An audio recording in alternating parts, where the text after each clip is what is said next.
Živja, Urtoki. Današnji filmček definitivno ne bi bil tak, kot ste vajeni. Ne bom nič govoril o slavi, nič o mati, tudi šolo bom komaj omenil. Bo pa vsekakor bolj oseben. Po vseh teh razpravah za in proti maskam, prerekanih takšnih in drugačnih teorijah, pa tudi zarote, pač moram z vami deliti to mojo izkušnjo, ker mi še dolgo časa ne bo šla iz spomina, če mi bo sploh kdaj. Včeraj zjutraj, sem se zbudil z ogromno bolečino v grlu, komaj sem slino požeral. In že tako, da se zbudiš, to ni prijetno, tudi pod normalnimi pogoji, ne. Ampak tokrat je bila še posebej zoprna. Ne toliko zaradi spoznavanja, da sem pač zbolel, ampak saj veste, čeprav vsi govorijo, da mi najstniki ne skrbimo za nobenega okoli nas, da nas skrbi samo zase. To ni res. Jaz živim direkt zraven mojih starih staršev in takoj, ko sem začutil pač bolečino, sem pomislil, jaz sem bolan, kaj pa če?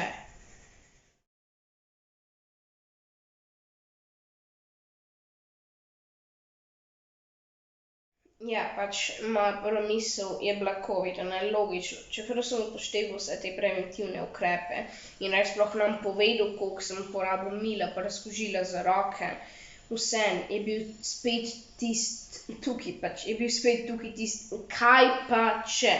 In ne, ni me bilo strah zase, bilo me je strah za vse okoli mene, starše, stare starše, sošolce, njihove starše. Pač včasih pred covidom, bi samo poklical mamo in bi ji povedal, kaj se dogaja. Zdaj pa sem imel metaforičen velikanski cmok v grlu. In tudi grlo me je bolelo. Pač neprijeten cmok, spet tisti, kaj pa če? In za tem, kaj pa če, je prišel strah. Dan pred tem sta me babi pa dedi povabila na kosilo. Kaj pa če, ja, in zvečer sem gledal televizijo s starši in precej skupaj smo bili. Kaj pa če?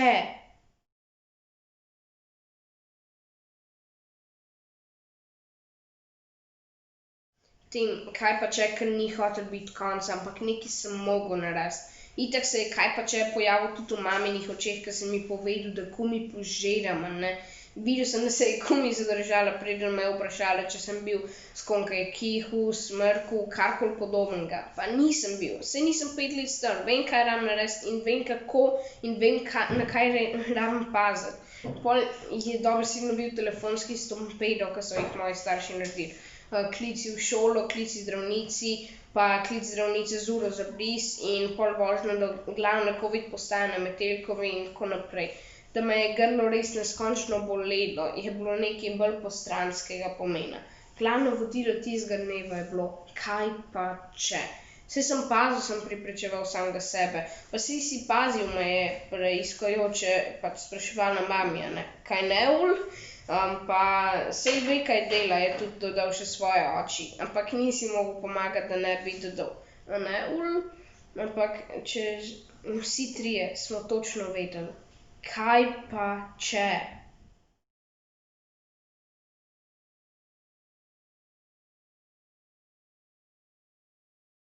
Ampak če že kje sem tuhtal, v razredu ni noben kazal znakov, prijatelji, s katerimi sem kolesaril popoldne, tudi ne. Moji starši neskončno pazijo, prav pretiravajo, stari starši tudi. No, pol je moje premišljevanje presekala vročina.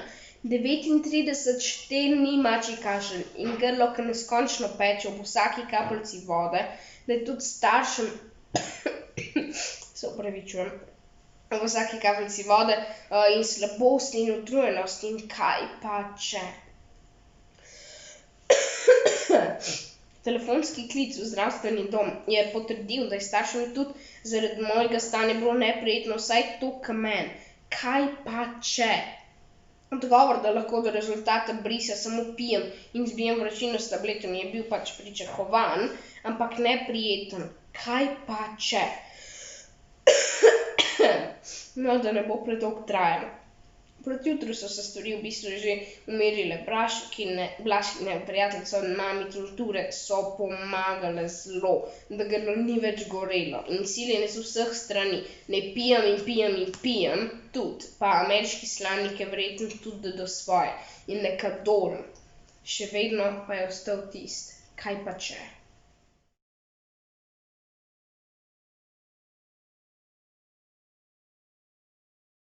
Ne samo zaradi mene, ampak zaradi vseh okoli mene. Če je meni tako grozno, kaj bo šele njim? A resno nisem bil dosti pazljiv? A bi rabil še bolj paziti, a bi rabil kar doma ostati? Kaj pa če? No, zjutraj smo končno dočakali klic. Bris je negativen, na srečo. Res sem imel prost pot do zdravnice, do zdravil in predvsem do dobre volje. Nisem okužen. Karkoli se me je že lotilo, bom zlahka premagal, sploh zdaj, ko vem, da zaradi mene ni noben drug v nevarnosti.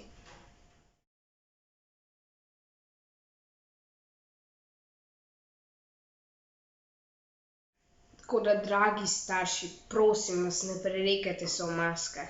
Mi, otroci, najstniki, jih radi nosimo, kjer in kadar jih je treba. Veliko rajši nosimo maske, kot da bi nosili krivdo, da je nekdo drug okužen ali pa se ima karkoli zgodilo zaradi nas. Veste, včasih so ljudje prali plenice in zakaj ne bi mi še prali mask? Vsak dan.